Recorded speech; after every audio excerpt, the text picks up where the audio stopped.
가지고 오해를 하기 쉬운 게 뭐냐면 이 아이스크림 판매량과 상호한테 공격당하는 비율이에요. 근데 이게 매우 높은 상관관계를 가집니다. 그 말인즉슨 그러면 아이스크림이 많이 팔리면 상호의 공격량이 증가한다로 생각할 수 있을까요? 아니겠죠.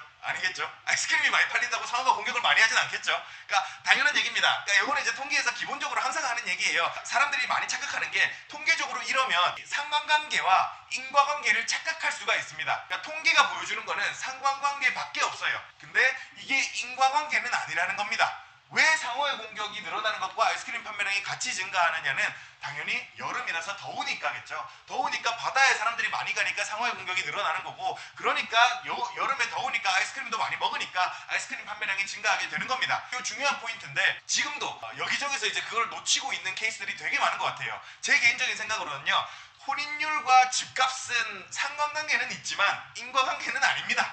분명 저는 지방에서 올라왔거든요. 지방에서 올라왔는데 지방은 집이 있든가 없든가 결혼한 사람들 많아요. 그러니까 전혀 상관이 없는 건 아니죠. 그러니까 특히나 이제 서울에서는 이 집값과 이 결혼 혼인율의 상관관계가 매우 높게 나오는데 그게 상관관계는 있지만 인과관계는 아니라는 겁니다. 두 개를 같이 변화시키는 어떤 요인이 있을 수는 있더라도 그거 자체가 집값을 떨어뜨려야 혼인율이 올라간다, 이런 얘기로 적용될 수 있는 건 아니다 라고 말씀을 드릴 수가 있는 거죠. 그래서 이제 많은 정책 담당자들조차도 그리고 우리조차도 이런 것들을 착각하기가 되게 쉽습니다. 그렇기 때문에 제가 이제 양날의 검이라는 얘기를 한 건데, 통계 분석을 내가 할 수 있으면 앞으로 살아가는 데 있어서 매우 삶에 많은 힌트를 얻을 수도 있지만 이거를 잘못 해석하면 진짜 우리한테 독이 될 수도 있다는 거를 조금 말씀을 드리고 싶고요. 그래서 이제 여기 이제 좀 재밌는 짤방을 봤어요. 그래서 어떤 데이터가 있으면 이 데이터를 필요한 것과 필요 없는 것, 아니면 어떤 것으로 구분하는 게 이제 정보화하는 과정이고, 그래서 이걸 정보화한 다음에 체계적으로 연결할 수 있으면 그게 지식이고, 그 지식에서 내가 이건 필요한 거다, 요 필요한 거다, 이 어떤 인사이트라고 얘기하잖아요.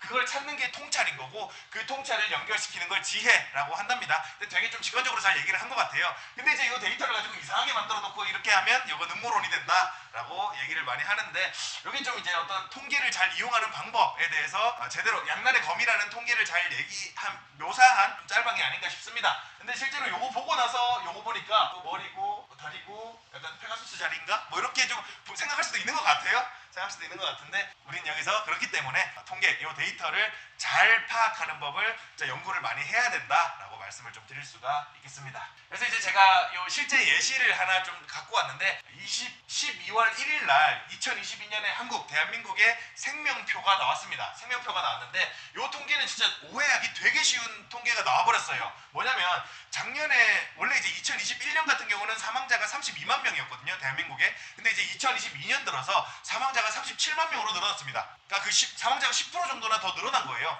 10% 정도 늘어난 사망자가 뭐냐면 0세, 40세, 65세, 80세 전부 다 코로나 사망자가 10%씩 늘었습니다. 이거 좀 재밌어요. 죽은 사람 10명 중에 1명은 코로나로 죽은 거랍니다. 그러니까 약간 말이 된다고 생각하세요?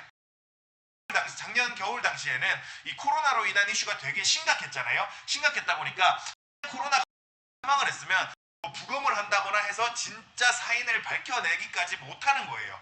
그렇게 못하다 보니까 오케이, 일단 코로나가 사인이다 라고 하다 보니까 U7.1 요게 이제 코로나입니다. 그냥 사인이 그냥 요 코로나로 확정된 경우가 되게 많았습니다. 그러다 보니까 이 다른 질병들에 대한 통계가 부정확해지는 좀 비중이 높아지게 되는 거죠. 이제 재밌는 포인트가 이제 우리나라가 3대 질병, 암, 쉼, 폐렴 이렇게 얘기를 하거든요. 암, 신경경색, 폐렴으로 사망하신 분들이 49%, 46%, 44%, 40%로 극적으로 떨어졌습니다. 22년에 40%까지 떨어졌어요. 그렇게 떨어졌으면 대한민국의 의료기술이 급격히 발전을 했습니다 라고 해석을 할 여지도 충분히 있다는 거죠. 데이터가 부정확하다면. 무슨 말인지 이해되시죠? 대한민국의 의료기술이 극적으로 발전한 덕분에 1년 사이에 45%였던 그 3대 질병 사망률이 40%까지 떨어졌습니다. 우리 5%나 낮췄어요. 이렇게 얘기할 여지가 충분히 있다는 겁니다. 근데 그게 아니란 거를 우리는 알고 있죠. 이 데이터를 알고 있다면. 그래서 2022년의 생명표는 이 코로나로 인해서 아무 쓸모가 없어진 통계가 되었을 가능성이 매우 높습니다. 되게 굉장한 이 통계를 통해서 오해를 불러일으킬 수가 있고, 이 시계열 추이는 아예 볼 수가 없기 때문에 그러니까 시계열 추이가 2022년 거는 완전 망가질 겁니다. 연령대별 사망 분포 이런 걸 보면 10%가 그냥 다 코로나로 나오고 있을 거니까요. 말이 됩니까 그게? 말도 안 되는 거죠. 그러니까 이거 2022년의 통계는 통계로서의 의미는 별로 없다라고 말씀을 조금 드릴 수가 있겠습니다. 그러는 와중에 대한민국의 실업률이 역대 최저를 찍었어요. 10월 고용 동향상으로 봤을 때 대한민국의 실업률이 2.1%로 역대 최저를 찍었는데, 그럼 이제 고용 경기가 좋다 막 이렇게들 얘기를 할 수 있잖아요. 근데 실질적으로 우리가 와닿기에는 좋습니까? 경기가 별로 좋지는 않은 상황이라고 생각되죠. 근데 이제 왜 그러냐면 여기 보시면 이제 전체 이제 연령대별 취업이 있거든요. 연령대별 취업을 보면 실제로 이제 우리나라에서 경제에 좀 가장 허리 역할을 하는 게 40대의 남자들입니다. 그러니까 우리나라가 제조업 국가다 보니까 힘을 좀 많이 써야 되는 일들이 고부가 가치를 가지고 있고, 그 고부가 가치를 가진 일들을 40대 남성분들이 가장 많이 하고 있으시다 보니까 아무래도 우리나라 경제의 허리라고 불리기도 하죠. 근데 이제 40대와 49세, 40에서 49세 연령대의 취업 고용률은 오히려 감소했습니다. 그러니까 제조업 일자리가 줄어들게 되면서 고용률이 감소하게 되는 건데, 그러면 어디가 늘었냐? 60세 이상 인구 자체도 엄청나게 늘었어요. 60세 이상 인구가 49만 2천 명이 늘었습니다. 우리나라 인구가 5천만 명인데 49만 명 인구가 60세 이상 인구가 됐습니다. 올해. 그러니까 그 말인즉슨 인구의 1%가 또 60세 이상이 됐다라는 거죠. 그러니까 엄청나게 빠르게 늙어가고 있다는 것도 맞는데, 그 와중에 취업률 또한 고용률 또한 지속적으로 증가를 하고 있는 모습을 보이고 있습니다. 그 와중에 또 하나 재밌는 거는 30에서 39세 여성분들, 요분들이 고용률이 4.2%나 늘었다는 거예요. 그러니까 요분들이 4.2% 고용이 늘었다는 거는, 그러니까 원래 일을 하지 않으시던 분들이 일자리 시장으로 들어왔다라고 해석을 할 여지가 가장 크겠습니다. 그러니까 이제 요거는 경기가 좋아졌다, 그러니까 실업률이 낮아졌는데 경기가 좋아졌다라고 해석할 만한 게 아니라 경기가 나빠졌기 때문에 일을 안 하던 사람조차도 일하러 나왔다. 특히나 이제 요 40대에서 49세는 일자리를 많이 잃게 됐다 오히려 라고 해석하는 게 더 맞는 거죠. 그러니까 중요한 포인트입니다. 그러니까 통계를 볼 때 그냥 겉핥기로만 보게 되면 통계를 오독할 여지가 너무 많다는 거예요. 근데 이제 그러다 보니까 이 세부 내역을 잘 지켜보면서 이게 이제 어느 포인트에서 좋아졌는지 나빠졌는지를 해석할 수 있도록 충분히 많이 읽어보는 연습을 해봐야 된다라고 좀 말씀을 드릴 수가 있겠습니다. 되기 전에 이제 막연한 얘기를 드리기는 했는데, 우리가 이제 동전 던지기를 하잖아요. 그러니까 사람들이 진짜 많이 하는 실수가 뭐냐면 그러니까 투자를 할 때도 마찬가지라고 생각합니다. 오늘 주가가 오를지 내릴지 맞추는 거는 동전 던지기와 크게 다를 바가 없어요. 근데 그 동전 던지기를 해갈 때 10번이 앞면이 나왔으면 다음에는 반드시 뒷면이 나올 거야 라는 보장이 있습니까? 없습니다. 동전 던지기는 독립시행이기 때문에 10번이 앞면이 나왔다고 해도 다음 11번째에서 또 앞면이 나올 수도 있어요.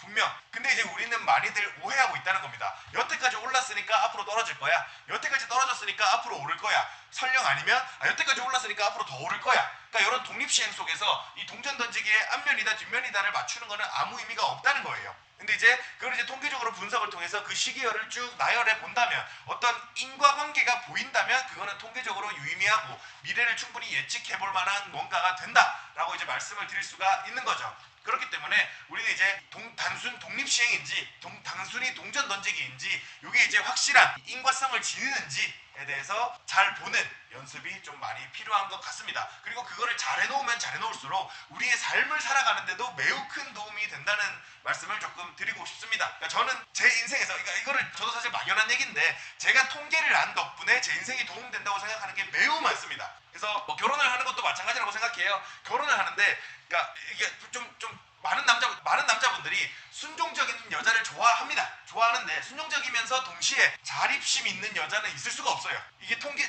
분석에 의한 겁니다. 그러니까 순종적인 동시에 자립심 있는 여자는 있을 수가 없고, 반대로 남자도 마찬가지예요. 밖에서 돈 잘 벌어오면서 집안일도 잘하는 남자는 세상에 없습니다. 물론 간혹 가다가 이 3시그마 밖으로 벗어나는 그런 존재가 있을 수도 있겠지만 대체로 없다는 겁니다. 그렇기 때문에 이 결혼 상대를 찾는 것도 그렇고, 내가 이제 어떤 투자 대상을 찾는 것도 그렇고, 뭘 하는 것도 그렇고, 살아가는 데 있어서 이 통계에 대해서 보통 사람들은 어떤가에 대해서 파악을 하고 있다면 우리가 이제 어떤 적당한 선을 찾는데 매우 큰 도움이 된다라는 말씀을 조금 드리고 싶습니다. 너무 막연한 얘기를 했죠. 막연한 얘기를 거창하게 하긴 했는데, 정리를 좀 드리자면요, 통계란 일부 데이터로 집단 전체를 유추하거나 어떤 일의 발생 가능성을 유추하는 방법론이라고 말씀을 좀 드릴 수가 있겠습니다. 금융을 비롯한 사회과학의 대부분은 현상을 통계적으로 설명하기 위해서 노력하는 학문이고요. 정규분포, 분산, 표준편차, 평균값, 중위값, 최빈값 같은 통계 용어를 알면 쓸모가 되게 많습니다. 그러나 유의할 점은 통계는 상관관계를 증명할 뿐인 거고 인과관계를 증명하는 것은 아니라는 거죠. 최근에 코로나가 개입된 일련의 통계들은 데이터를 왜곡하여 해석하기에 매우